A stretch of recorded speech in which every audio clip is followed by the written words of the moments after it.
클릭을 부르는 블로그 운영과 키워드라는 주제로 제가 한번 알려드리고자 합니다. 왜 클릭을 부르는 블로그 운영을 해야 될까?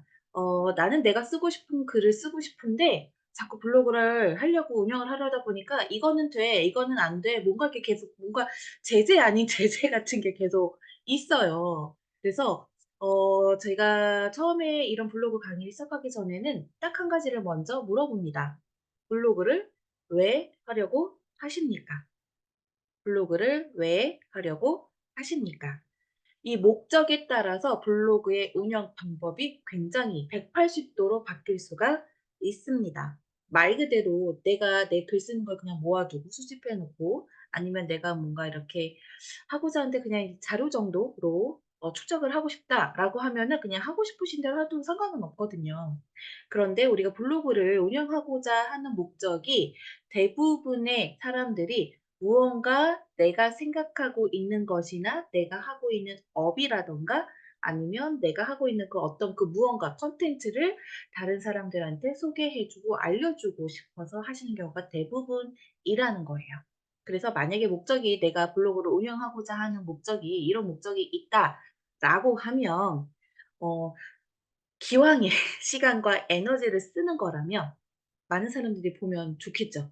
그리고 보고 공감해 주고 지지해 주면 훨씬 더 좋겠죠. 여기에 플러스 알파로 이게 매출까지 연결된다? 이보다 금상첨화는 없을 거예요. 그래서 이런 목적을 가지고 계신 분이라면은 오늘 제가 드리는 말씀에 잘 귀 기울여 주셔서 내 콘텐츠와 나의 컨셉과 잘 접목시켜 보시면 굉장히 좋지 않을까라는 생각을 합니다. 그래서 오늘은 클릭을 부르는 블로그 운영. 사람들이 클릭을 해야 내가 작성한 블로그 포스트를 볼 수 있기 때문입니다. 그래서 이렇게 사람들이 클릭을 하게 하려면 어떻게 운영을 하고 키워드를 어떻게 해야 될까라는 부분에 대해서 오늘 이 강의의 주제가 담겨 있다라고 생각해 주셨으면 좋겠습니다. 저는 이렇게 꼭 말씀을 드리고 싶어요. 블로그는요. 나의 온라인 집입니다라고 말씀을 드리고 있습니다. 예전에는 홈페이지라는 개념으로 있었어요. 그죠? 그래서 홈페이지에 오면 뭐 예를 들어서 회사의 홈페이지다라고 하면 뭐 회사 소개, 조직도 나오고 뭐 하는 일 나오고 상품 나오고 막 이렇게 보통 나온 게 홈페이지였다면 요즘에는 홈페이지를 많이 사용하지는 않죠. 뚜렷한 목적 없이. 그러나 그거를 대체해서 나와서 블로그라는 그런 우리 플랫폼을 저희가 접하게 됐고 이 블로그는 나의 콘텐츠를 일목요연하게 정리해서 올릴 수 있기 때문에 사람들이 이 사람의 블로그를 들어왔으면 '아 이 사람 여기 블로그를 운영하는 주인장은 이런 일을 하는 사람이구나.' 아니면 '이런 생각을 가지고 있는 사람이구나. 이런 가치관을 가지고 있는 사람이구나.'라고 알 수 있다는 거예요. 그래서 블로그는 나의 온라인 집이다라고 말씀을 드릴 수 있습니다. 그렇다면 이런 질문을 하시는 분들이 있어요. 그럼 다른 SNS 뭐 인스타나 페이스북이나 뭐 틱톡이나 등등 유튜브 등등 이런 거는 뭐 온라인 집이 아닌가요? 라고 하는데 저는 이렇게 말씀을 드려요. 딱 두 가지로 나눠서 어떤 사람의 그런 성향에 따라서 글로 내 생각을 표현하는 게 굉장히 익숙하고 잘할 수 있는 분들이 계시고요. 이렇게 저처럼 막 말로 이렇게 이야기를 하면서 내 생각이나 뭔가 이렇게 같이 전달하는 게 더 잘하시는 분이 계세요. 그러면 글을 잘 써서 이런 게 맞으신 분들의 마지막 집이 블로그인데 특히 여기서 인스타나 뭐 예를 들어서 뭐 페이스북, 틱톡 같은 경우는 저는 초대장이라고 말씀을 드리거든요, 초대장. 그래서 나 우리 집에 이런 거 있어. 우리 집에 내가 맛있는 요런 거 준비되어 있어. 아니면 우리 집에 이런 좋은 거 있어. 그러니까 우리 집으로 놀러 와."라고 뿌리는 초대장이 이런 SNS 플랫폼들. 그래서 그 초대장을 보고 '어 그래? 그럼 한번 놀러 가 볼까?' 하고 오는 게 블로그. 글로 써는 블로그, 말로 하는 거는 유튜브라고 생각을 하시면 됩니다. 그래서 내가 블로그를 운영할 건지 유튜브를 물론 모든 플랫폼을 다 운영하면 너무나 좋죠. 어 가장 퍼펙트하지만 우리는 흔히 말하는 "다 하셔야 됩니다."라고 할 때 어떠세요? 아이고야. 어우야. 얼마 전에 컬투쇼 유튜브를 보다가 어떤 할아버지가 "어우야." 이러는데 이런 얘기가 절로 나오죠. 한숨이 나오죠. 물론 다 하는 게 맞지만 그중에서 집중해서 하셔야 될 것을 찾으시는 거거든요. 내가 집중해서 할 거. 유튜브를 할 거냐 블로그를 할 거냐 집중해서 선택을 하셔서 글로써 우리 집으로 온라인 우리 집을 글로써 하는 건 블로그, 영상으로 하는 건 유튜브다. 이렇게 생각을 해 주시면 되겠습니다. 블로그를 운영하고 계신가요? 블로그 콘텐츠를 생산하는 것이 가장 기본으로 중요하지만 그 콘텐츠 생산한 콘텐츠를 어떻게 운영하는지도 매우 중요합니다. 특히 온라인상에서 나라는 브랜드 아니면 내가 뭐 취급하는 상품 아니면 서비스를 누구에게 어떻게 여기서 굉장히 중요해요. 효율적으로 알릴 수 있을까? 글을 쓰고 콘텐츠를 발행하면 누구나 다 하거든요. 근데 이거를 어떻게 하면 효율적으로 알릴 수 있을까 하는 방법을 안다면 최소한의 비용과 자원으로 많은 사람들에게 브랜딩이 될 수 있는 기회를 갖게 됩니다. 요거 굉장히 중요해요. 기회예요. 내가 블로그를 한다고 해서 뭐 이런 거 있죠. 블로그만 운영했는데 월 1,000 벌어요. 네. 그런 거는 전 후킹의 멘트이고요. 실제로 블로그로 돈을 번다, 유튜브로 돈을 번다라고 하는 거 100만 분의 1 명입니다. 보통은 어떠냐면 블로그를 통해서 돈을 벌고 유튜브를 통해서 돈을 버는 거지 그걸로 돈을 버는 건 굉장히 어렵거든요. 그래서 많은 사람들에게 브랜딩이 될 수 있는 기회를 갖게 되는 게 바로 블로그 포스팅, 내 콘텐츠를 축적하는 이런 작은 습관이면서 좋은 그런 행동들이라는 거죠. 자 그러면은 나의 집을 예쁘고 알차게 채우셨다면 여태까지 아마 뭔가 포스팅을 하고 공감 댓글 달아주고 하셨던 걸로 알고 있어요. 쪼끔씩 이렇게 채웠다면 가능한 한 요렇게 내가 노력을 들여서 예쁘게 다듬은 이 온라인 나의 집을 많은 사람들에게 한번 알려볼까요? 라고 하는 겁니다. 알려보고 싶으신가요? 네. 네. 적극적으로 네. 많이 알려지는 게 좋겠죠. 네. 내가 어떤 사람인지 알려보는 가장 좋은 기회입니다. 오늘은 요렇게 가요. 1번 블로그 하는 목적이 뭘까? 두 번째 블로그에도 약간 공식 아닌 공식이 있다고 그랬죠. 이걸 로직이라고 해요. 그래서 블로그 로직을 이해 한번 해 보시고 그다음에 중요한 게 우리가 첫인상이 쭉 그 사람의 인상을 쭉 결정짓듯이 블로그 비주얼도 굉장히 중요하거든요. 그 비주얼에 관한 부분, 그다음에 블로그를 상위 노출시키는 내 포스팅을 상위 노출시키는 비법이 뭘까? 그렇다면 키워드는 어떻게 선정해야 되지? 그리고 블로그 저희가 그 관리 탭에 들어가면 통계를 보실 수 있습니다. 통계를 읽으실 수 있으면 내가 이 내 블로그를 어떻게 운영해야 될지 굉장히 좀 한눈에 보기 쉬거든요. 블로그 통계 활용 방법. 일곱 번째 저품질 블로그는 무엇일까? 그렇다면 블로그로 글쓰기는 어떻게 해야 되지? 라는 순서로 갈 수 있겠습니다.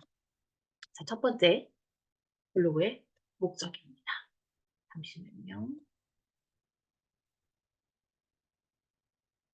제가 지금 안 넘어가고 있어요. 됐습니다. 블로그의 목적. 아까 처음에 서두에서 말씀드린 것처럼 '내가 이 블로그를 왜 운영하고자 하는가.'라는 겁니다. 이 목적이 분명해야 지치지 않으세요. 블로그는 굉장히 장거리 마라톤과 같아요. 그래서 내가 오늘 하루 했다고 해서 그다음 날 바로바로 결과가 나오거나 하지는 않습니다. 굉장히 많이 들으셨겠지만 기본 6 개월, 1 년, 2 년, 3년 장기적으로 보고 운영을 하셔야 돼요. 근데 이렇게 장기전으로 갔을 때의 장단점이 물론 있겠지만 단점 중에 하나가 뭐냐면 금방 지치세요. 많이 힘들어요. 근데 이 힘들 때 지치고 힘들 때 그나마 좀 이렇게 붙잡아 둘 수 있는 가장 강력한 무기가 '내가 이 블로그를 왜 하냐.'라는 목적이 분명하실수록 버틸 수 있거든요.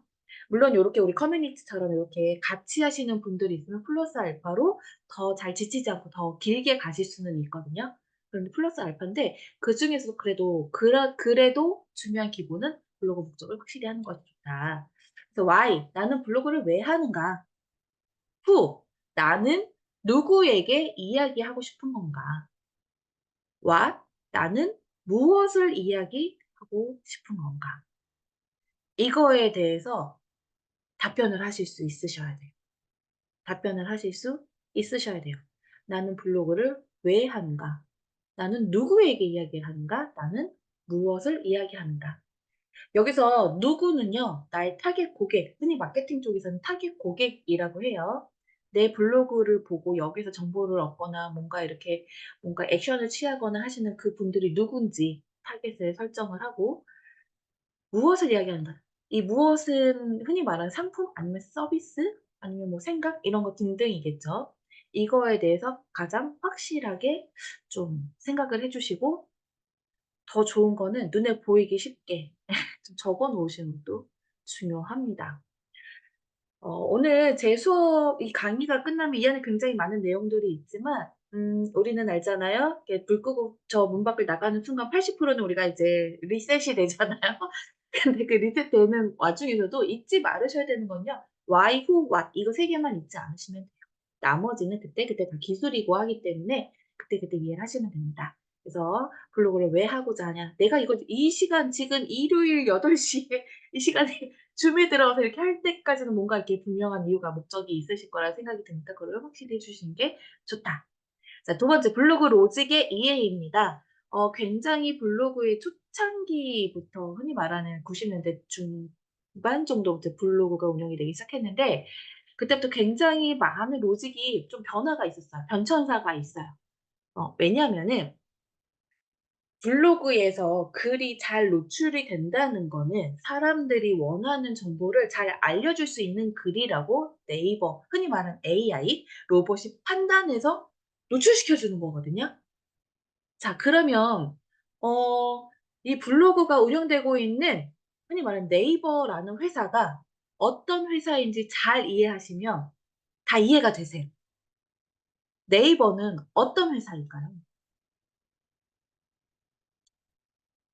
좀 더 원초적으로. 왜 네이버일까요? 왜 네이버일까요? 이렇게 음소거 해제하시고 말씀해 주셔도 괜찮아요. 왜 네이버일까요? 이웃 아닐까요, 이웃? 이웃? 네. 그것도 왜 네이버후드. 네 이거 어느 정도 있어요. 네. 왜 굳이 네이버일까? 그런 생각 안 해 보셨나요? 우리나라이기 때문에 네이버가 통하는 겁니다, 우리나라. 우리나라 상당수의 절반 한 3분의 2 정도의 사람이 검색 로직을 아직도 네이버를 활용을 하고 있기 때문입니다. 근데 요즘에 이제 AI가 막 엄청 많이 나오면서 네이버가 엄청 흔들리고 있어요. 제가 오늘 낮에 어떤 작업을 했냐면 AI 툴 아니면 망고보드 뭐 밀캔버스 이런 툴들 를 이용해서 이미지를 생성하고 캐릭터를 생산해 내고 이런 작업을 했었거든요. 이거를 못 쫓아갔어요, 네이버가. 그래서 약간 흔들리고는 있어요. 그럼에도 불구하고 우리나라에서는 이제 네이버가 부동의 1 위를 할 수 있는 거는 우리나라 사람들 대부분이 검색 로직을 쓰기 때문이에요. 자, 그렇다면은 우리가 더럽고 흔히 말하는 더럽고 치사해도 네이버가 좋아하는 콘텐츠를 이렇게 생산을 해야 노출이 잘 되겠죠. 음. 그래서 이 블로그 로직은요. 우리 수학 공식처럼 "이거는 이거야."라는 공식처럼 이렇게 막 이렇게 발표되거나 그러진 않았지만 그 네이버 블로그 공식 블로그가 있거든요.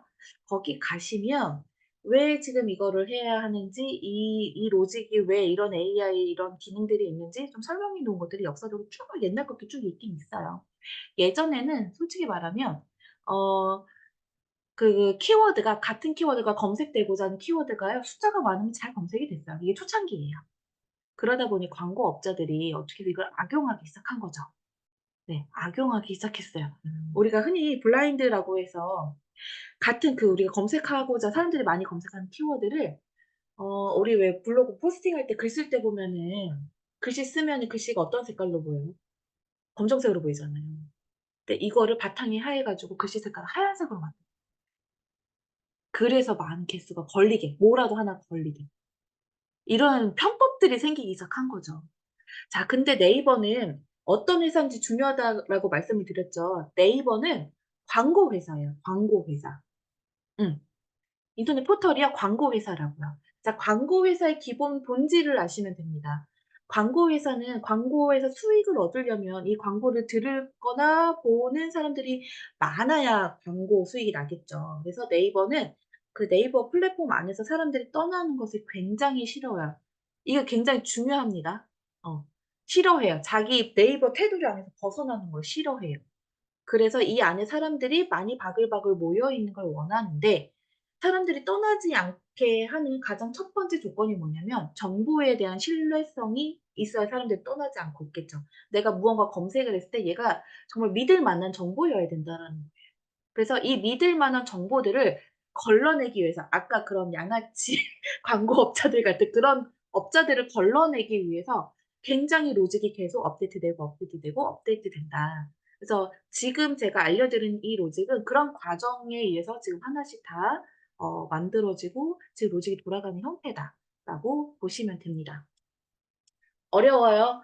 네. 이런 알고리즘으로 블로그가 운영이 됩니다. 굉장히 어려워 보이지만은 크게 뭉뚱그려서 생각하면 굉장히 쉬워요.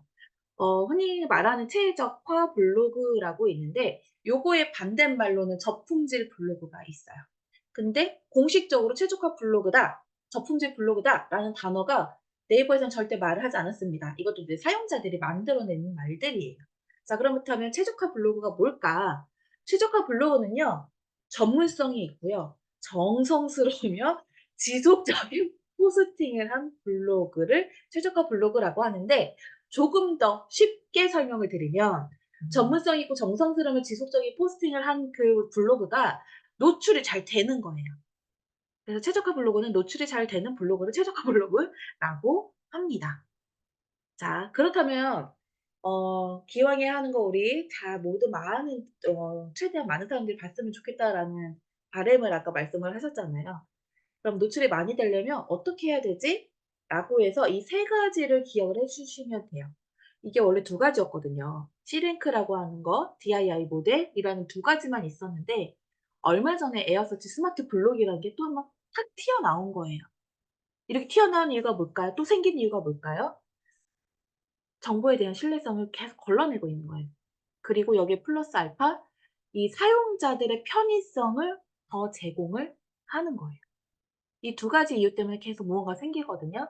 그래서 그럼 첫 번째 C랭크 알고리즘은 뭐냐면은 어 이렇게 설명을 드릴게요. C랭크 알고리즘은 아까 왜 지속적인 포스팅이라고 했죠. 지속적인 포스팅. 내 블로그를 통으로 봐서 이 블로그가 한 가지 주제로 그 좀 특정적인 분야의 전문적인 정보 위주의 글이 지속적으로 발행이 되고 있는가를 평가합니다. 그래야 정보가 이 사람이 운영하고 있는 이 블로그 안에 있는 글들은 정말 정보성이 있고 사람들이 신뢰할 만한 곳이야라고 판단을 하는 거예요. 자, 그러면 내가 이 C랭크 알고리즘에 의해서 내 블로그 지수가 높아지게 하려면 어떻게 해야 되냐?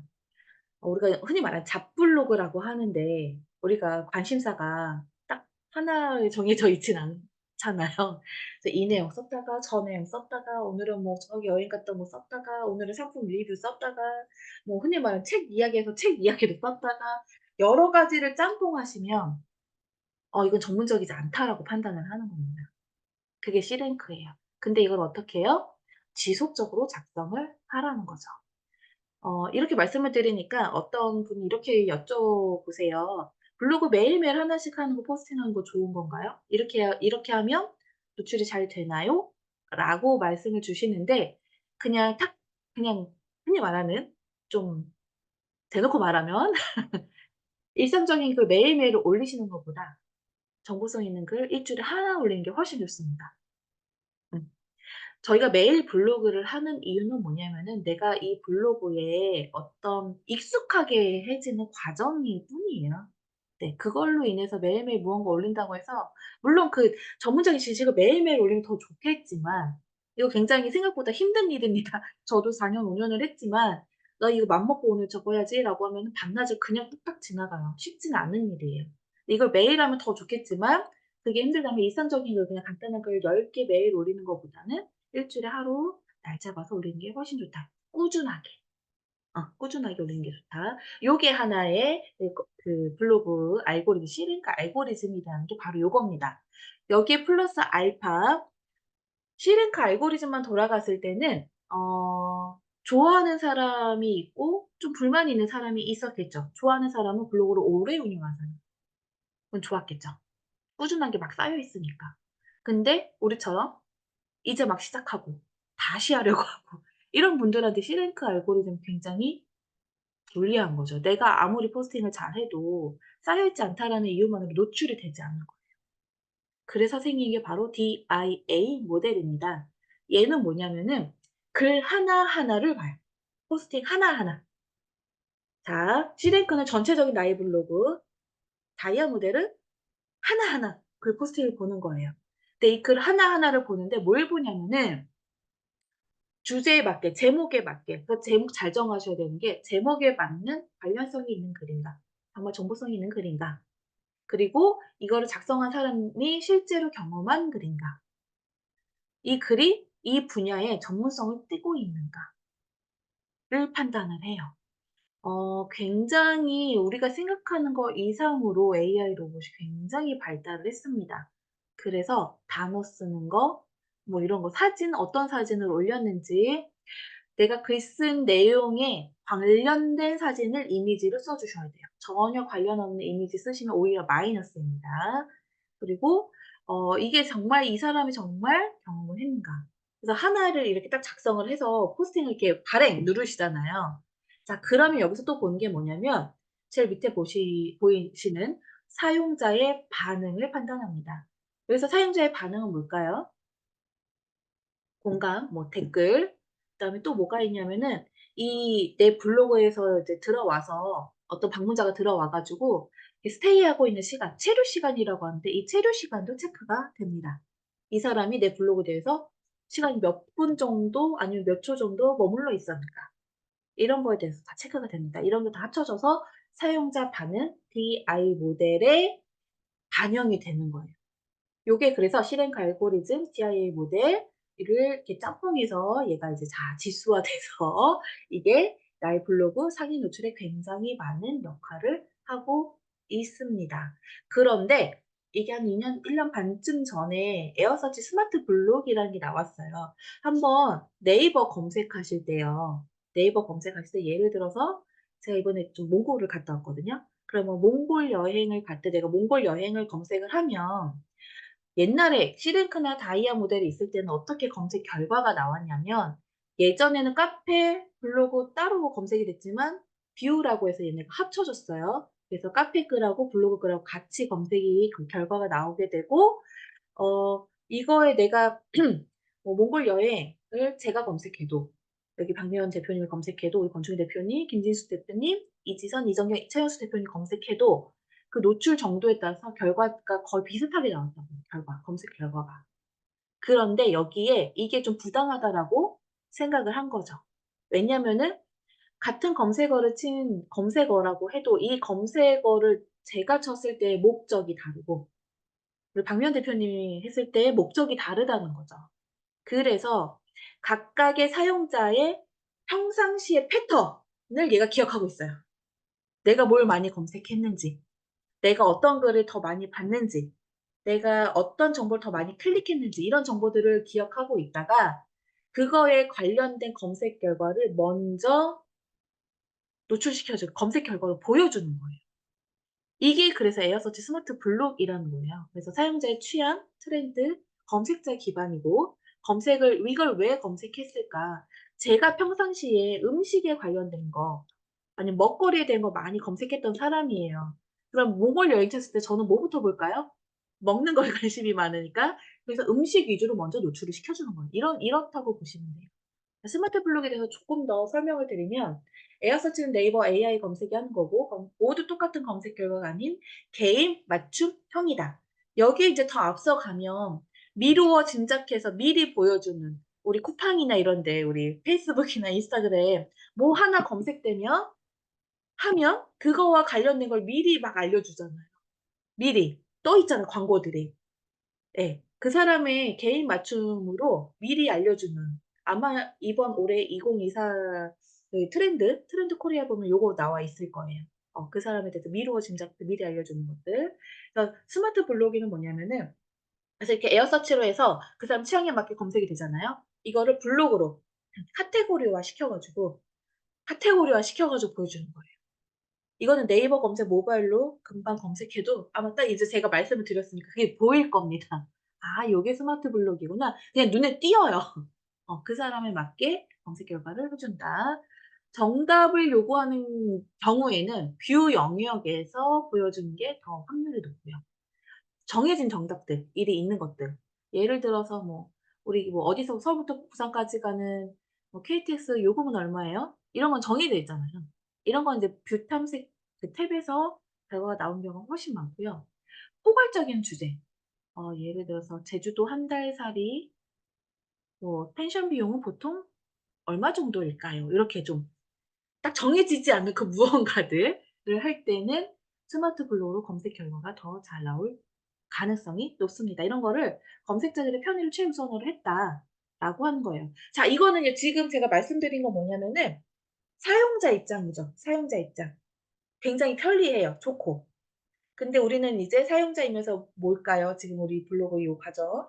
예. 생산자잖아요, 생산자. 그럼 생산자들은 이 스마트 블록이라는 이 로직을 어떻게 준비하고 글쓰기를 해야 할까?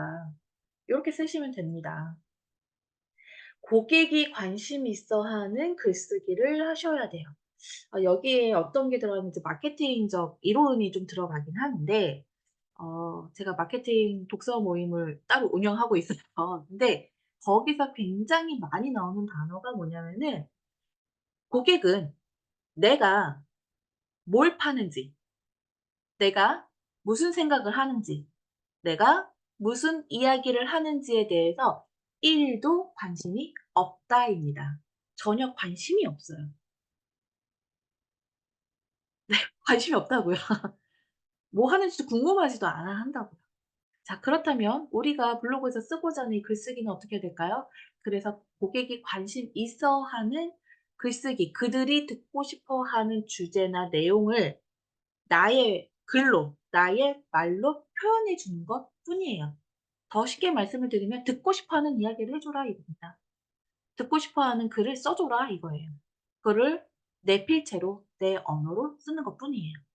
그래서 "인기 주제를 다뤄보자."라고 적혀 있는데 이 얘기를 들으면 어떤 게 떠오르시냐면 아마 블루오션, 레드오션 들어보셨을 거예요. 블루오션은 정말 이거 뭐 A와 B가 만나서 C가 새롭게 정말 되는 그런 거 블루오션이라고 하고, 레드오션은 이미 모든 사람들이 대부분 알고 있는 것들이라고 하는데 그럼 레드오션으로 이미 뭐 많으니까 제가 해 봤자 뭐 잘 노출 안 되겠죠?"라고 하는데, 레드오션의 반대로 생각하시면 뭐냐면 레드오션은요 사람들이 그만큼 관심을 많이 갖고 있다라는 거거든요. 레드오션으로 시작해도 괜찮습니다. 블루오션으로 할 거면 확실히 특이하시면 돼요. 확실히 특이하시면 돼요. 생소하거든요. 약간의 장단점은 있지만 요거 중에 뭔가 하나를 선택해서 하시면 되지만, 여기서 중요한 건 뭐냐? 고객이 관심이 있어 하는 주제를 써야 된다. 두 번째는 구체적이고 명확한 소재를 활용한다. 뜬구름 잡지 말자라는 겁니다. 뜬구름 잡아서 이게 만약에 이게 있잖아. "이거 남자한테 좋은데 뭐라 말 설명할 수도." 이렇게 뜬구름 잡지 마시고요. "이건 어디에 좋아. 이거는 내가 해 보니 이거 괜찮아." 아니면 "내가 100 원을 뭐 얼마에 이렇게 입력을 했더니 200 원이라는 뭐 결과치가 나왔어."라고 해서 분명한 소재를 활용해서 써 주는 게 굉장히 좋습니다. 자, 최적화된 형식과 구성으로 작성하기. 이거는 뭐냐면 자, 노출시키는 거는 뭘까요? 사람이 너의 내 그 네이버 직원들이 하나하나 읽어 가지고 "얘는 노출시켜 줘. 얘는 한 몇째 줄에 넣어 줘." 이렇게 판단하나요? 아니에요. 못 하잖아요. 다 AI 로봇이 움직이거든요. 그래서 AI가 이해할 수 있는 키워드들로 작성하는 것이 필요합니다. 이 키워드들을 어떻게 찾는지는 뒤편에서 설명을 드리도록 할게요. 근데 여기서 가장 중요한 거는 뭐냐면은 어 1 번이에요, 1 번. 가장 중요한 것은 나의 콘텐츠를 소비할 사람의 입장에서 생각하는 것입니다. 어 내 멋대로 내가 하고 싶은 말만 줄줄이 써 봤자 사람들은 아까 뭐랬죠? 1 도 관심이 없다. 그래서 그들이 듣고 싶어 하는 이야기, 글들을 내 입과 글로써 써내려 가는 것이다. 요거는 정말 마케팅의 제1 원칙이라고 할 만큼 굉장히 중요한 이야기입니다. 세 번째. 네, 인제 벌써 35 분이라서 마음이 급해져요. 블로그 비주얼, 비주얼이라고 하는 거 우리가 시각적인 거잖아요. 그래서 블로그에서요 디자인이 굉장히 중요합니다. 요거예요. "보기 좋은 떡이 먹기도 좋다."라는 겁니다. 저도 이게 제가 예전에 쓰던 제 블로그의 메인 페이지인데 지금 또 많이 바뀌었거든요. 지금은 많이 바뀌었어요. 계속 바꿀 수 가능 이렇게 변경이 가능하니까 그때그때 좀 저는 물론 한 가지 주제를 좀 사람들한테 인식시키기 위해서 쭉 하는 것도 중요하지만 계속 '무언가 성장하고 있구나. 이 사람이 뭔가 계속 발전하고 있구나.'라고 보여주는 것도 굉장히 중요하다라고 생각이 듭니다. 그래서 이 메인 디자인은 정말 잘 다듬으셨으면 좋겠어요. 직관적이었으면 좋겠고요. 우리 트렌드에 맞춰진 디자인이었으면 좋겠고 내 블로그의 목적이 맞게 잘 보여졌으면 좋겠어요.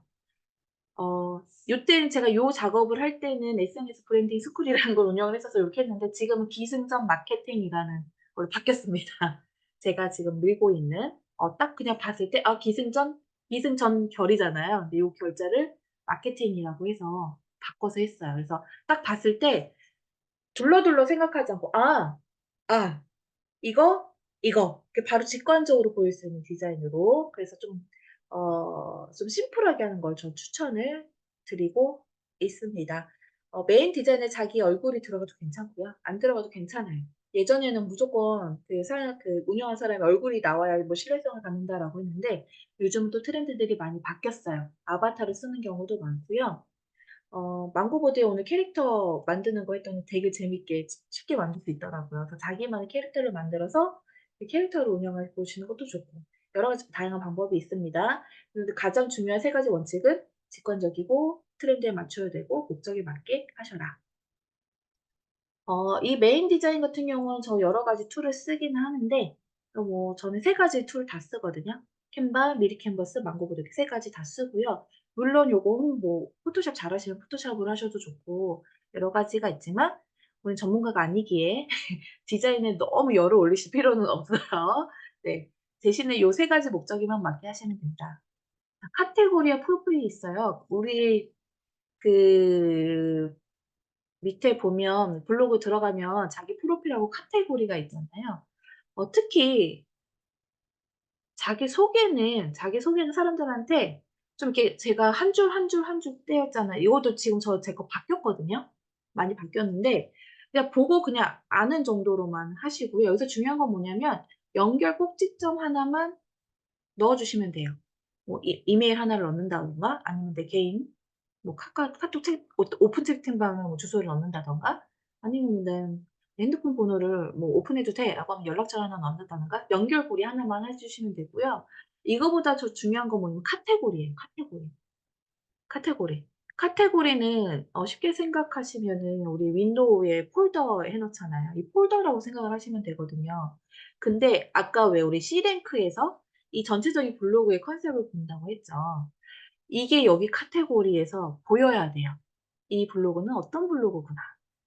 블로그에 처음에 그 분야를 설정할 때 8개 4 개의 영역 곱하기 8 개에서 총 32 개의 분야로 쫙 나눠져 있거든요.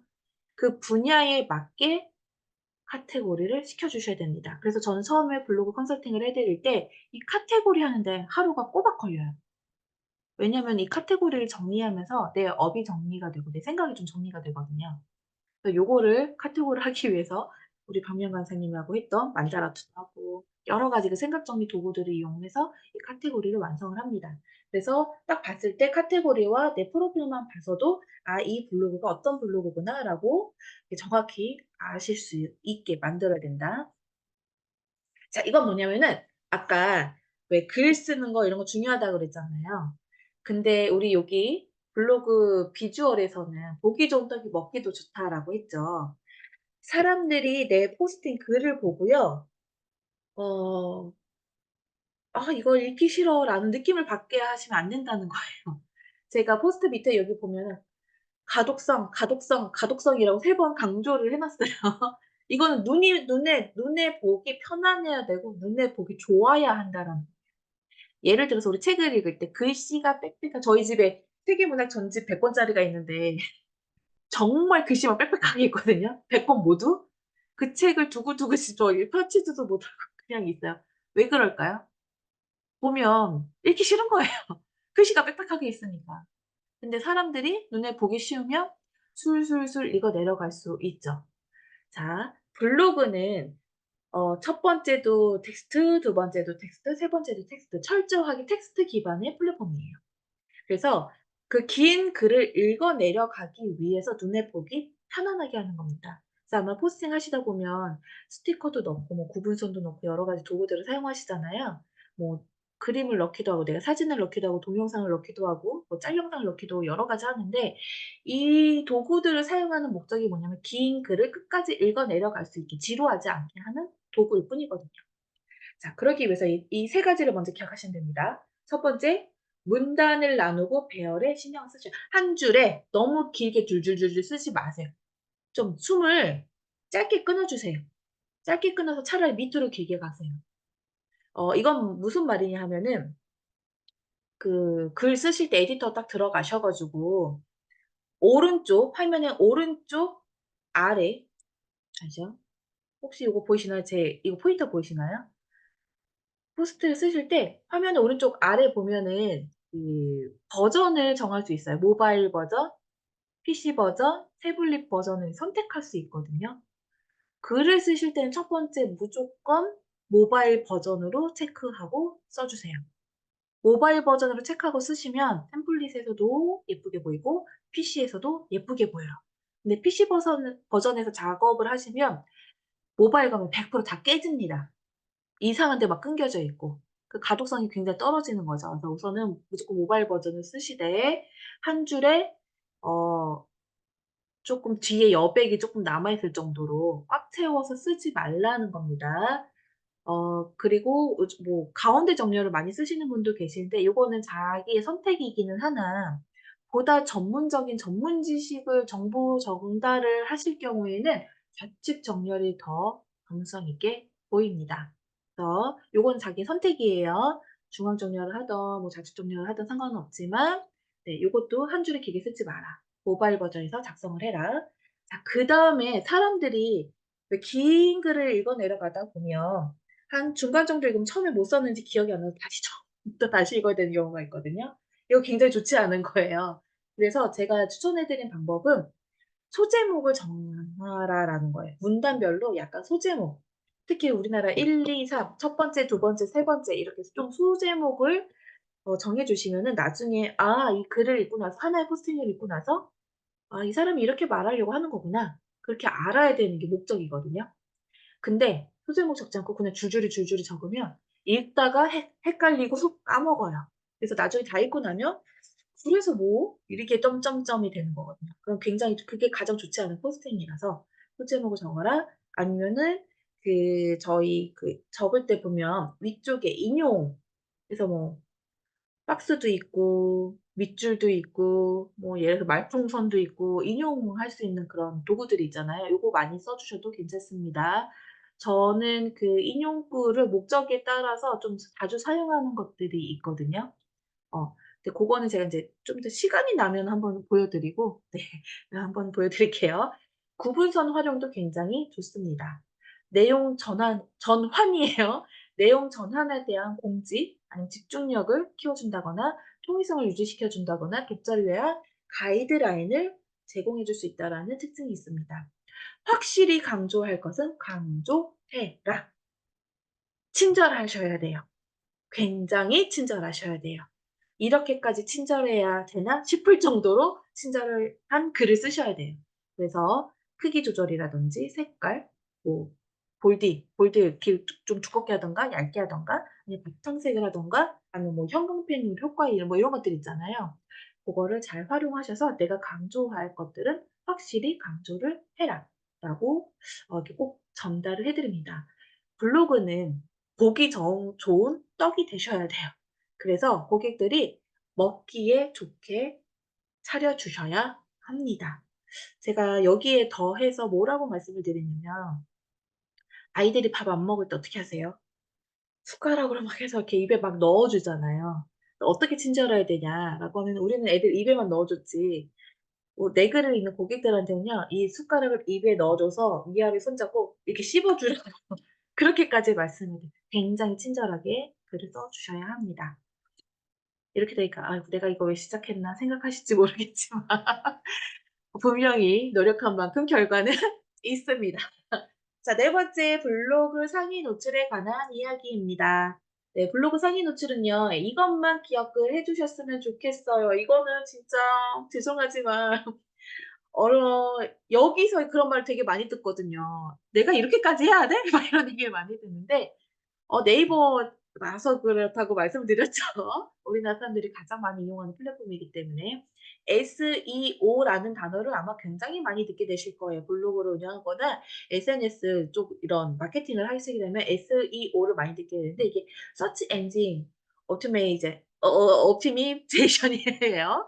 자, 그래서 검색 엔진을 최적화시키는 거를 다 모든 거를 SEO라고 합니다. 이 SEO는 네이버에 네이버의 SEO가 있고요. 구글은 구글만의 SEO가 있고요. 각 플랫폼마다의 SEO가 있긴 해요. 근데 내가 이거를 모르고 하는 것보다 알고 그거를 참고해서 하시면 쪼끔 더 좋겠죠. 자, 그래서 AI가 본문을 크롤링하기 쉽게 글을 써 주는 것이라고 나왔는데 이 크롤링이 뭐냐면은 훑는 거를 크롤링이라고 우리 스크롤 그거거든요. 그래서 이 내용을 파악하는데 AI가 좀 파악하기 쉽게 글을 써 주는 걸 우리가 SEO라고 합니다.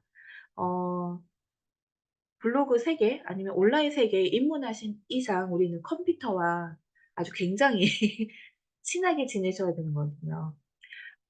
굉장히 머리 아플 수도 있지만 반대로 생각을 하시면 컴퓨터는 디지털이잖아요, 디지털. 디지털은 모든 정보가 두 개로 이루어졌어요. 0 아니면 1 이에요. 0과 1의 조합으로 이루어진 게 디지털이라는 거죠. 그래서 이걸 분명하게 해 주면 우리가 오히려 얘를 이용하자는 거죠. 단순하니까. 그게 SEO를 운영하는 가장 이제 기본 원칙이라고 보시면 돼요. 자, 여기서부터 좀 기억을 해 주시고 실천을 해 주셔야 될 건 뭐냐면 첫 번째 하나의 포스팅에는 최소 1,500 자의 글자 수 이상이 되어야 된다라는 겁니다. 이건 뭐냐면은 블로그는 철저하게 텍스트 기반이라고 했죠. 그래서 이 텍스트 기반으로 해서 내용 이해가 되어야 되는데 정보가 전달이 돼야 되는데 그래도 최소한 1,500자 정도는 되어야 이 '전문성이 있고 정보성 있는 글이 이해가 되더라.'라는 거예요. 음. 이거를 뭐 여러 가지 '이게 1,500 자가 될까?'라는 되게 다 세볼 수도 없고 네이버 글자 수 하면은 금방 검색해 보면은 내가 쓴 글을 복사해서 넣으면은 몇 자다라고 딱 나와요. 예. 그런 방법도 있고 뭐 요즘에 워낙 앱들이 좋게 나와 가지고 여러 가지가 있지만 대부분 1,500자 하면은 우리가 글씨 포인트 11 호에서 A4 용지의 한 절반 정도라고 보시면 됩니다. 그 정도의 글을 쓰신다고 보시면 돼요. 자, 모바일에 최적화된 글을 쓰세요. 아까 모바일 버전으로 맞춰 놓고 쓰시라고 그랬죠. 이거는 왜냐면은 이유가 다 똑같아요. 고객이 읽기 가독성 있게 읽기 좋게 하기 위해서 다 쓰는 겁니다. 왜냐면은 글을 쓰는 사람은 모바일 포스팅을 하시는 분은 약간 두 부류거든요. 모바일 바로 핸드폰에서 하시는 분 아니면은 컴퓨터가 편해서 컴퓨터에 입력하시는 분들이 있는데 이거 정보를 읽는 사람들은 거의 대부분 모바일로 많이 보더라라는 거예요. 그래서 모바일에 최적화되게 쓰라는 거고 자 이거는 뭐냐 사진글 뭐냐면 아까 글씨가 꽉 차 있으면 사람들이 보지 않는다. 그래서 가장 좋은 방법은 뭐냐? 이미지 그다음에 글, 이미지, 글, 이미지, 글 이렇게 했을 때 가장 유효하게 잘잘잘 넘어가더라는 겁니다. 유사 이미지는 사용하지 않기, 유사 이미지 사용하지 이거는 철칙이에요. 어디서 그림, 이미지 복사해서 절대 붙이지 마세요. 이거는 내 포스트, 내 블로그를 폭망하는 지름길입니다. 다른 데서 있는 글 복사해서 붙이지 마세요. 정말 어쩔 수 없이 몇 번 정도는 뭐 괜찮으나 이게 반복되면은 아까 네이버가 정보의 신뢰성이 굉장히 신경 쓴다고 그랬죠. 그래서 이 신뢰성이 없다라고 판단. 그래서 첫 번째 노출을 시키지 않아요. 정보의 신뢰성이 없는데 노출시키지 않겠죠. 왜냐면은 네이버에 있는 고객들이 실망하고 떠나니까. 이 고객들이 떠나는 걸 제일 무서워한다고 했잖아요. 그래서 여기서 또 뭐냐면 어 그래서 여기서 가장 중요한 거는 내가 찍은 사진으로 내가 쓴 글로 내가 만든 영상으로 운영하시는 게 가장 좋습니다. 네. 요건 좀 기억을 해 주셨으면 좋겠어요. 그래서 내가 영상을 어떻게 하면 제작을 좀 잘할 수 있는지 아니면은 뭐 어떻게 하면 좀 좋은 이미지, 사진을 쓸 수 있는지, 어떻게 하면 글을 좀 잘 쓸 수 있는지, 요거는 콘텐츠를 발행하는, 네 그건 좀 약간 콘텐츠의 또 영역이라서 나중에 기회가 된다면 알려드리도록 하겠습니다. 자, 맞춤법 검사기 활용이라고 해서 이것도 마찬가지겠죠. 정보의 신뢰성을 검증하는 거고요. 그 글 쓰시다 보면은 제일 위쪽에요. 에디터에 맞춤법 검사라고 있어요. 네, 그 메뉴 중에 맞춤법 검사가 있어요. 그래서 글을 다 쓰시고 나서 그거 한번 눌러주세요. 그럼 얘가 착착착착 가면서 맞춤법이 틀린 거 고칠 거냐 말 거냐 이렇게 나오거든요. 꼭 해 주시는 게 좋습니다. 자, 제목에 특수 문자 넣지 않기. 네, 제목에는 웬만하면 특수 문자 넣지 마시고요. 내가 노출되고 싶어 하는 키워드를 제목의 제일 앞부분에 쓰세요, 키워드. 예를 들어서 블로그 상위 노출이라는 키워드를 내가 계속 노출시키고 싶어요. 그러면 제목에도 블로그 상위 노출이라는 단어를 키워드를 제일 앞쪽에 위치해서 써주시는 게 유리합니다. 여기에 특수 문자가 들어가면은 위에 보시다시피 AI가 본문을 크롤링하기 굉장히 힘들어져요. 그렇기 때문에 웬만하면 특수 문자 넣지 말라 하는 겁니다. 두 번째 알고리즘. 우리 아까 뭐 되게 어렵게 봤던 C랭크, 다이아모드, 스마트 블록 이런 알고리즘은요. 좀 관심 있게 좀 보시는 게 좋아요. 그래서 네이버 블로그 홈에 가시면 그 공식 블로그가 있거든요. 네이버 블로그에 공식 블로그가 있어요. 거기 가면 계속 업데이트되는 거, 바뀌는 거 이런 게 많이 올라오니까 거기 인제 들어가셔 가지고 자주자주 보시면 좋습니다. 전문성 있는 한 분야의 칼럼을 꾸준히, 아까 C랭크에 관한 부분이죠. 내 블로그에 대한 신뢰성. 그래서 전문성 있는 한 분야를 꾸준히 발행을 하시는 게 좋다. 경험에 기반한 양질의 글쓰기. 이렇다더라, 저렇하더라 이런 거 웬만하면 쓰지 마세요. 네. 내가 직접 경험한 거 위주로 많이 쓰시는 게 가장 확실합니다. 사람들이 궁금해하는 글을 써라. 사람들이 궁금해하고 듣고 싶어하는 이야기와 글을 쓰고 말하시는 게 중요합니다. 다섯 번째, 블로그 키워드 선정입니다. 키워드 선정만 잘해도 선정만 잘해도 노출이 굉장히 잘 됩니다. 검색량 대비 뭐 발행량이 적은 키워드인데 이게 뭐냐면은 사람들이 예를 들어서 키워드 선정이라는 검색량을 오늘 하루 전국에서 10,000회를 검색을 한 거예요. 근데 키워드 선정이라는 그 키워드를 가지고 이미 사람들이 블로그에 5,000 건을 발행을 해 놓은 상태예요. 자, 오늘 하루 10,000 건을 사람들이 검색을 했는데 이미 나와 있는 게 5,000개 있어. 근데 키워드 발행, 키워드 네, 예를 들어서 키워드 발행이라는 걸 했는데 비슷해요. 키워드 선정, 뭐 키워드 발행 비슷한 뜻인데 똑같이 10,000 건을 검색했어요, 사람들이 오늘 하루. 근데 얘는 발행된 게 1,000 개밖에 없어. 자, 그러면 어떤 키워드를 써야 될까요? 똑같이 10,000번 검색한 거야, 사람들이. 근데 선정은 5,000 개가 있고 발행으로만 바꿨는데 얘는 1,000 개밖에 없어. 내가 노출될 가능성이 큰 거는 1,000 개겠죠. 1,000 대 1의 경쟁률을 갖고 있는 거예요. 키워드 선정에서 아까 5,000 개가 이미 나와 있다라는 거는 그 5,000 개의 글 대 1, 내 글이 싸워야 되는 거예요. 요렇고요. 그래서 검색량 대비 발행량이 적은 키워드 사용을 하라는 게 이미 발행된 그 포스팅이 많이 없는 걸 쓰시는 게 경쟁률이 적어진다. 그래서 노출 확률이 높아진다라고 생각을 하시면 됩니다.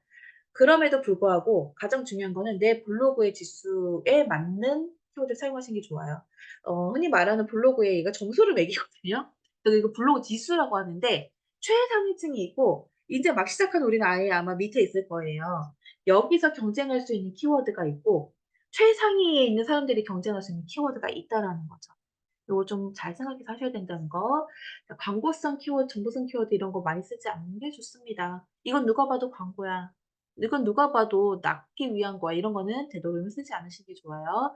그리고 사람들이 검색하는 키워드. 근데 그럼 내가 이걸 어떻게 알아요? 이런 거 내가 어떻게 찾아? 그런 도구들이 있어요. 도구들이 있는데 요거는 이제 네이버 안에 있는 네이버 광고 안에 있는 검색인데 저는 요거보다 요거 하나 알려드릴게요. 블랙키위라고 있습니다. 인터넷에 블랙키위 검색하시면 돼요. 그러면 인터넷 화면에 이제 뜨는데 제일 위에 보시면 여기 이제 네이버라고 되어 있고 키워드 도구 블랙키위라는 검은색 바에 보시면 네이버 키워드 도구라고 제가 '나 이거 키워드로 쓰고 싶은데 어떨까?'라고 해서 검색 탭을 누른 거예요. 돋보기를 누르면 그 밑에 연관 키워드에서 쭉쭉쭉쭉 나와요. 검색 결과가 이렇게 나오는데 옆에 보면은 검색량과 누적 발행량이 있죠. 우리 아까 발행량하고 검색량하고 비교해서 내가 도전해 보라고 했잖아요. 네. 요거를 보고 '요거 내가 도전해 볼 만해.' 아니면 '나는 이거 난 이거 말고 다른 거 써야겠다.'라고 판단을 해 주시면 됩니다. 네. 그리고 이거 되게 인제 요거는 굉장히 약간 심화 과정인데 '요게 좀 어렵다.'라고 생각을 하시면 뭘 그냥 가장 쉽게 접근할 수 있는 게 뭐냐면 내가 쓰고 싶은 키워드를 네이버 검색창에 입력해 보시는 거예요. 네이버 검색창에 입력해서 보면 밑에 몇 개 단어 몇 개만 치면은 밑에 관련 검색어 해 가지고 이렇게 뜨잖아요. 네. 검색창에 하면은 내가 키워드를 입력하면 그 밑에 몇 개 뜨는 거 그중에 하나 쓰셔도 괜찮아요. 그게 가장 쉬운 방법이긴 합니다. 사람들이 그만큼 많이 검색한다라는 거거든요. 고거 사용하셔도 괜찮으세요. 자 제가 요거 말씀드리기 좀 전에 말씀드린 거예요. 검색량과 발행량. 자, 여섯 번째 블로그 통계 활용 부분입니다. 자, 관리를 들어가시면 통계라고 있어요. 관리에 들어가시면 통계, 거기에 요렇게 항목이 오늘 뭐 방문 분석, 사용자 분석 여러 가지가 있지만 여기서 우리가 꼭 짚고 넘어가야 될 항목이 있습니다. 조회수, 평균 사용 시간, 유입 분석, 시간대 분석 이런 거를 들어가 보셔야 돼요. 조회수는 뭐냐면 말 그대로 방문자들이 내 블로그에 와서 글을 몇 번 조회했나라는 거예요. 그럼 한 사람이 들어와서 두 번 봤을 수도 있고 세 번 볼 수도 있잖아요. 이거를 따로따로 카운팅해서 하나하나 모이는 게 조회수거든요. 조회수 굉장히 좀 중요합니다. 그 밑에 숨 방문자 수가 뭐냐면 한 사람이 들어와서 3개 볼 수도 있고 4개 볼 수도 있잖아요. 이거를 숨 방문자 수는 한 명으로 보는 거예요, 하나로. 한 명이 와서 본 거. 요렇게 보시면 되고 평균 사용 시간 아까 제가 말씀드렸던 듯이 그 고객이 내 블로그에 들어와서 얼마나 머물렀는가에 대한 시간이 체크가 되거든요. 예전에는 체류 시간이라고 했는데 요즘엔 평균 사용 시간이라고 나와요. 여길 보면은 화면을 좀 보여드리면 좋긴 한데 그 옆에 그래프에 뭐 1분 30초 평균 머물러 있는 시간이 이렇게 딱 나와요. 몇 분 몇 초라고 나와요. 뭐 5 분 뭐 아니면 뭐 1 초, 5초 막 이렇게 나오는 경우도 있거든요. 근데 가장 좋은 평균 그 사용 시간은 1분 30 초에서 3분 사이입니다. 이게 각 포스트별로 나오거든요. 내가 글 올린 거 있으면 글마다 나와요. 몇 분 정도, 얼마 정도 머물러 있었는가. 자 이거를 오래 머물러 있었다 이게 왜 중요하냐면 오래 머물러 있었다는 건 뭐예요? 끝까지 읽어 내려갔다라는 거고요. 방문자가 끝까지 읽어 내려갔다는 건 뭐냐? 정보의 신뢰성이 높다라고 판단을 합니다, AI는. 그래서 이게 굉장히 중요해요. 유입 분석은 뭐냐면 내가 쓴 글이 어디서 어떻게 노출이 됐는지 나와요. 페이스북 연결해서 들어왔는지 아니면은 검색어 창에 검색을 해서 들어왔는지 아니면 예를 들어서 뭐 서로 이웃이 와서 봤는지 이런 게 다 파악이 되거든요. 글별로 돼요, 글별로. 유입 분석 살펴보실 필요 있고 어느 시간대에 사람들이 제일 많이 들어왔는지 시간대 몇 시에 많이 들어왔는지 그래프로 막 나와요. 자 이거는 왜 보냐면은 어 우리가 글을 한번 발행을 하나 하시면요. 이 발행된 글이 보통 2 시간 이후부터 노출이 되기 시작합니다. 자 그러면 내가 시간대 분석을 했더니 오전 9 시에 사람들이 내 블로그에 굉장히 많이 들어와. 그러면 나는 이 글을 최소한 몇 시에 발행을 해야 할까요? 7 시. 2 시간 정도 걸리니까. 그러니까 내가 이걸 운영할 때 '언제 발행하면 좋을까?' 요런 게 나오는 게 이제 시간대 분석이에요. 그리고 밑에 보면 뭐 성별, 연령별 분포가 있는데 여기에 보면 연령별 뭐 10 대, 20 대, 30 대, 40 대, 50 대, 60대 어느 연령대에 남자가 많은지 여자가 많은지 내 블로그에 글을 많이 본 게 예를 들어서 40대 여자가 많다라고 하면 나는 앞으로 어떤 글을 발행을 해야 될까요? 40대 여자가 관심이 많이 있어하는 글을 쓰시면 되는 거고 60대 남자분들이 많이 본다. 그럼 60대 남자분들이 관심이 있어 할 글을 쓰시면 되는 겁니다. 여기서 중요한 게 나오는데 이거는 마케팅 이론이에요. 요거는 유튜브랑은 약간 반대예요. 유튜브는 불특정 최대의 불특정 다수를 대상으로 영상을 만들어야 되거든요. 유튜브는 깔때기라서 사람들이 위에서 많이 들어 가지고 이렇게 깔때기형인데 블로그는 반대예요. 글을 쓰실 때 어떻게 쓰셔야 되냐면 예를 들어서 내 블로그가 만약에 뭐 다이 인테리어에 관련된 블로그예요. 그럼 이 다이 블로그 인테리어에 관심 많은 사람이 누굴까? 이 글을 누가 볼까? 그냥 40대 여자? 너무 범위가 커요. 우리나라의 40대 여자가 몇 명일까요? 경기도에 사는 40대 여자. 이것도 커요. 경기도 화성 봉담에 어느 동네에 사는 초등학생 아이를 둔 초등학생 아이 2 명을 둔 일을 하지 않은 전업주부의 직장을 남편 직장이 어느 직장을 다닌 회사원인지 사업가인지 이런 남편을 둔 굉장히 디테일해지죠. 그 어느 한 사람 이러이러한 조건들을 갖춘 영희를 앞에 앉혀 놓고 그 영희에게 이야기하듯이 쓰는 게 블로그는 좋습니다. 네. 그래서 요거를 파악하기 위한 가장 첫 단추가 성별, 연령별 분표를 보시고 '아 내가 쓰는 글이 아니면 내가 발행하는 글이 어느 연령대에 관심이 많구나.' 더 좁혀 들어가셔서 그 타깃 고객에게 이야기하듯이 쓰는 게 가장 좋은 블로그입니다. 자 그럼 우리는 여태까지 최적화 블로그이잖아요. 자 최저가 블로그를 만들고 싶어서 이게 여러 가지를 알았는데 그렇다면은 반대로 생각하면은 블로그 그 네이버가 싫어하는 글을 쓰지 않으면 되는 거예요. 그걸 저품질 블로그라고 해요. 저품질 블로그는 물론 저품질 블로그로 찍혔다고 해도 얘가 완전히 사망하는 건 아니고 가끔 소생시키는 방법도 있기는 해요. 근데 저는 어떻게 말씀드리냐면 그 소생시키는 에너지를 따로 그냥 계정 하나 더 만드세요라고 어려워요. 다시 소생을 시키기가. 그래서 그전에 저품질 블로거가 되지 않는 게 중요하겠죠. 저품질 블로그의 종류는 이제 여러 가지 종류가 있습니다. 정상이 노출되는 상태로 우리가 그냥 정상 블로그라고 하면 노출에 미반영이 된 거 아직 검색 반영이 안 된 상태. 이건 뭘까요? 아까 내가 발행하고 아직 2 시간이 되지 않았을 때가 요런 경우죠. 불안정 노출. 제목 그대로 검색해도 순위가 낮은 상태. 내가 쓴 제목을요 그대로 복사해서 검색창에 넣어 보는 거예요. 근데 여기에 순위가 좀 저 밑에 나와 있어. 요거는 괜찮아요. 근데 제목 그대로 다 복사해서 붙여서 검색을 했는데 안 나와. 그럼 그 블로그는 버리셔야 돼요. 그 블로그는 소생이 안 돼요. 제목 그대로 했는데도 노출이 안 된다? 그거는 소생이 안 됩니다. 자 신누락이라고 있는데 웹사이트에 노출이 되는데 그러니까 네이버 검색창 어딘가에는 노출이 되는데 뷰 영역에 노출이 안 돼. 이건 신누락이라고 해서 누락되는 경우들도 있어요. 아무 데도 안 나와요 누락. 네 요거는 버리세요. 그래서 요거를 판단하는 기준이 내가 쓴 글의 제목을 그대로 복사해서 검색창에 넣어서 검색을 해 보시는 겁니다. 그래서 저품질 블로그는 이런 이유 때문에 저품질 블로그가 되는데 불안정 노출은요 아까 말씀드렸죠. 제목이 그러니까 갖다 붙이고 유사하게 하거나 비슷하게 하거나 이런 거 굉장히 싫어하는 거예요. 어.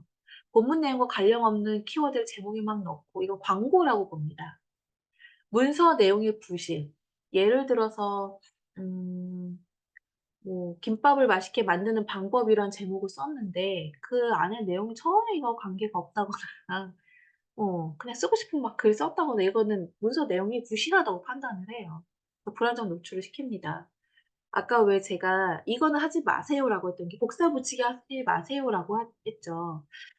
이거는 정말 네이버가 제일 싫어하는 거예요. 그래서 유사 문서로 판단을 해서요. 아예 그냥 탈락을 시키는데 누락을 시키는데 "이게 반복이 된다?"라고 하면 아이디가 자체가 사라질 수도 있습니다, 계정 자체가. 그래서 조심하셔야 돼요. 그래서 되도록이면 복사 붙이기 하지 말아요. 유사 이미지 사용하지 딴 데 이미지 사용하지 마세요. 스팸성 링크 광고라고 판단이 되면 네 그렇습니다. 유해 키워드를 사용한다거나 유해 키워드는 그 네이버 검색창에 유해 키워드 쓰면 그 네이버에서 쓰지 말라고 하는 키워드들이 있어요. 보통 병원 관련된 건강과 관련된 거 뭐 어디에 뭐 효과가 좋다 이런 거에 좀 많이 관련이 있긴 해요. 그래서 병원 블로그 같은 거 이게 유해 키워드 굉장히 조심하셔야 되거든요. 그래서 고런 거에 유해 키워드가 뭔지는 좀 제대로 파악을 하고 있으셔야 됩니다. 네. 매력적이 그렇다면 블로그 글쓰기는 어떻게 하냐? 요겁니다. 재밌게 쓰셨으면 좋겠어요. 요거는 SNS 운영하실 때도 마찬가지입니다. 자기가 기분이 안 좋거나 하면 그런 감정을 많이 쓰시는 분들도 있으시거든요. 물론 괜찮아요. 내가 SNS가 그냥 내 개인 일기장이면 괜찮습니다. 블로그가 내 개인적으로 쓰는 거면 괜찮습니다. 하지만 많은 사람들에게 노출이 되고 또 무언가 알리고자 하는 목적이 있다면 그건 안 하셨으면 좋겠어요. 저도 경험이 있어서 그러는 거예요. 사람들은 자기 살기도 팍팍하고 힘들거든요. 나도 힘든데 그런 힘든 글을 보고 싶어 하지 않더라는 거죠. 힘을 얻고 싶어 하는 거지 거기서 더 힘 빼고 싶어 하지 않아요. 그래서 재밌게 쓰자. 재밌게 쓰려면 내가 내 삶을 사랑하고 내 삶을 재밌게 살면 재밌게 쓰게 되어 있습니다. 어 이거 굉장히 무서운데 그 글을 보면 그 사람이 보입니다. 글을 보면 그 사람이 아마 공감하실 거예요. 똑같은 글을 썼다고 해도 그게 느껴지고 보여요. 이거는 누가 생각하고 논리적으로 판단해서 하는 게 아니라 그냥 본능적으로 아시더라는 거죠. 사람들은 본능적으로 알게 된다. 그래서 좀 재밌게 쓰셨으면 좋겠어요. 그리고 블로그를 통해서 그거를 읽는 사람이 궁금한 것을 해결해 주어라. 우리는 해결사가 되어 주셔야 합니다. 소비자라고 하면 사용자라고 하면 궁금한 것을 해결하면 되지만 우리가 인제 생산자잖아요. 생산자는 그 사람들이 궁금해하는 것에 대한 해결책을 줘라. 혜택을 보여줘라. 내가 이 글을 읽고 나면 그래도 뭔가 플러스 된다라는 걸 느끼게 해 주셔야 돼요. 예를 들어서 뭐 실질적인 뭐 소비나 뭐 이런 것도 있지만 이득도 경제적인 이익도 있지만 내가 이 정보를 알게 됨으로써 뭔가 얻게 되는 것들을 직관적으로 보여주시는 게 좋습니다. 자 그렇다면은 사람들이 궁금한 것을 해결해 주고 재미있게 써야 되고 혜택을 보여줘라. 이런 어떤 방법을 쓰면 좋은데? 라고 하면 저는 4 번. 여기서 가장 중요한 게 4, 5, 6 번이거든요. 4, 5, 6 번. 질문 기법을 활용하자. 저 같은 경우는 그냥 물어봐요. 뭐가 궁금해요? 예를 들어서 블로그 어떻게 하면 글쓰기 잘하는지 너무 힘든데 "그거 어떻게 써?" 라고 하면 그게 내 그 소재인 거 "블로그 글쓰기가 힘드신가요?" 질문 기법을 이렇게 쓰는 거예요. 질문을 던져 놓고 그 질문에 대답하듯이 쓰시는 겁니다. "블로그 디자인 어디서부터 시작해야 될지 궁금하신가요?" 라고 물어보고 그거에 대해서 답변하듯이 쓰시는 게 가장 처음에 접근하시기 좋으신 방법이에요. 자 5번 가독성 있게 쓰자. 읽기 편안하고 끝까지 읽어 내려갈 수 있어야 된다라고 말씀드렸습니다. 6번 스토리에 반응한다. 우리가 블로그 글쓰기나 이거는 스토리는 블로그 글쓰기뿐만이 아니라 모든 마케팅 글쓰기에 똑같이 적용이 되는 거거든요. 사람들은 반응이 됐고 이게 재밌어. 이게 나한테 유익해.'라고 느끼는 건 뭐냐면요. 그 글의 주인공이 자기라고 느꼈을 때 반응이 빨라요. 그 글의 주인공, 그 이야기에. 우리가 드라마를 보면서 막 화를 내고 울고 불고 하는 그 이유가 뭘까요? 그 주인공이 나라고 여겨지기 때문에 반응하는 거거든요. 근데 이렇게 사람들이 공감하는 그 포인트가 스토리텔링, 스토리라이팅, 스토리가 들어갔을 때 반응이 빠르고 공감이 되더라는 거죠.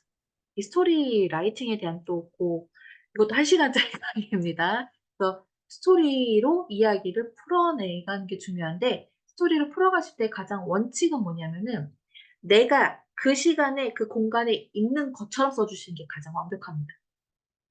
어. 스토리 라이팅을 할 때 가장 사람들이 많이 하는 게 일대기를 많이 말씀을 하세요, 일대기. 특히 네트워크 네트워크 마케팅 하시는 분들이 "제가 언제 입사해서요. 그때 제가 상황이 이랬는데요. 제가 이거 만나 가지고요. 이렇게 성공을 했고요. 그래서 지금 너무 이건 일대기예요. 이런 내용들은 일대기. 내가 그 상황에 그 자리에 있는 것처럼 이야기하는 게 스토리텔링, 스토리 라이팅입니다. 네, 요것도 나중에 기회 되면 알려드릴게요. 여기서 중요한 거는 사람들 스토리에 반응하고 공감하더라. 그래야 거기서 사람들이 '아 이 글 재밌네.'라고 느끼는 겁니다. 재밌다는 게 우리가 개그맨이나 이런 것처럼 그냥 웃기는 게 아니에요. 여기서 재밌다라는 건 뭐예요? 유익하다라는 뜻이거든요. 그렇게 재밌다라고 느끼는 겁니다. 자, 블로그 A to Z 이렇게만 해 봐요라고 해서요. 제가 18 개를 준비했습니다. 18 개. 이 중에서 앞에 내용이 이거 다 이렇게 요약 정리가 된 것들이거든요. 그래서 같이 읽어 봤으면 좋겠는데 혹시 네, 음소거 다 해제 가능하실까요? 요것만 하면 이제 오늘 마무리예요. 1 번부터 18 번까지 다 같이 한번 읽어 보도록 하겠습니다. 1 번 시작. 제목에 제목에 메인 메인 메인 키워드 삽입. 삽입. 두 번째 메인 메인 키워드는 키워드는 맨 맨 맨 앞쪽. 앞쪽에 앞쪽에. 세 번째 서브 서브 키워드는 키워드는 메인과 메인과 관련 관련 있는 있는 걸로. 걸로. 네 번째 제목은 제목은 서술형으로. 서술형으로. 자, 다섯 번째 제목에 제목에 특수기호 특수기호 사용하지 사용하지 않기. 여섯 번째 소제목 소제목 활용하기. 활용하기. 일곱 번째 모바일 모바일 버전에서 버전에서 작성하기. 작성하기. 여덟 번째 한 줄 길이 24 정도. 24자 정도. 25자 25자 넘지 넘지 않게. 않게. 아홉 번째 부드러운 부드러운 두 원체. 전문직은 전문직은 제외. 네. 열 번째 대화하듯이 대화하듯이 문장 문장 구성. 질문 질문 기법. 기법. 네. 11번째 메인 메인 키워드 키워드 많이 반복하지 반복하지 않기. 10번 10번 이하. 12번째 본문 글자수 글자수 2000자 이상. 2000자라고 했네요. 네, 1500자 이상이 됩니다. 13번 사진 사진 10장 10장 이상. 14번 사진의 퀄리티는 좋을수록. 좋을수록. 15번째 사진 글, 글, 사진 글의 사진 형태. 글의 형태. 형태. 16번째 폰트, 사이즈, 색깔 두 2 가지 이상 넘지 넘지 않도록. 17번째 해시태그는 적당히. 18번째 영상 영상 길이 초 30초 내외. 내외. 여러 가지 이제 처음 듣는 이야기도 있을 때 거의 이제 아시겠죠. 제가 요걸 할 때마다 사진 10장 이상 넣으라고 10장 이상 넣으세요라는데 되게 부담스러워 하시거든요. 네. 10장까지 안 가셔도 돼요. 한 5장 정도? 그래도 한 4-5장 정도는 좀 넣어야 된다라고 하고요. 더 있었어요. 27 번째까지 있었는데 같이 읽어 보도록 하겠습니다. 네. 19 번째 수정 가능하나 가능하나 되도록이며 20 번째 이미지 사이즈 사이즈 동일하기. 21 번째 맞춤법 맞춤법 검사기 꼭 체크. 22 번째 나의 나의 경험, 구체적 구체적 정보를 본문에. 23 번째 사람들이 진짜 원하는 정보와 작성. 24 번째 복붙 금지. 25 번째 타이틀의 키워드 반복 사용 금지. 26 번째 글쓰기야 에디터 기능 활용. 27 번째 여러 여러 장의 장의 이미지를 GIF 파일로. 27 가지가 있지만 여기서의 그냥 다 통틀어서 말씀을 드리면 사람들이 보기 좋게 그리고 그 포스팅을 보고 나서는 '아하 이 내용이구나.' 이해 가능하게. 그러려면 가독성도 있어야 되고 포스팅을 하실 때는요. 하나의 글에는 메시지 하나만 넣으세요. 제발 이것저것 넣지 마세요. 딱 중심 내용 하나. 그거를 풀어가는 거. 자, 그리고 복붙 금지. 내가 찍은 사진, 내가 작성한 글, 내가 만든 영상으로 해주신 게 가장 좋다. 네 번째 중요한 거, 그들이 듣고 싶어 하는 이야기와 글로 써라. 요 정도만 아셔도 오늘 성공이에요. 네. 굉장히 많은 것들이 있고 제가 실제적으로 그 화면을 보여주면서 이렇게 한번 적어 봅시다. 이거 한번 사용해 보세요. 이렇게 하나씩 짚어 드리지는 못했지만 이렇게 말씀을 드리고 싶어요. 그냥 지금 제가 마지막에 말씀드린 요 4 가지랑 그리고 그 버튼을 눌러보는 거에 대해서 두려워하지 않으셨으면 좋겠어요. 제가 아무리 이렇게 막 설명을 드려도요. 내가 이거 잘못 누르면 잘못될까 봐 안 하세요. 근데 이렇게 말씀을 드려요. "뭐 잘못 눌러봤자 글 하나 날아가는 거고 뭐 더 있어요?"라고 하는데 많이 눌러보시면 눌러보시는 만큼 기술은 익숙해집니다. 그리고 가장 마지막으로 제일 처음으로 들어가서 요거 자 요 부분 블로그를 왜 운영하고자 하시는지에 대한 튼튼한 이유가 있었으면 좋겠습니다. 그냥 단지 나 뭐 좀 해야 될 것 같아서 아니면 내 주변에 사람들이 다 하니까 아니면 누가 나보고 "한번 해 봐." 라고 권유해서 이런 거 아니셨으면 좋겠어요. 내가 왜 하려고 하는지 정확한 이유와 목적을 가지고 하신다면은 운영하시는 데 조금 더 수월해지지 않으실까라는 생각이 듭니다. 자 마지막으로 이 자리를 마무리하도록 하겠습니다.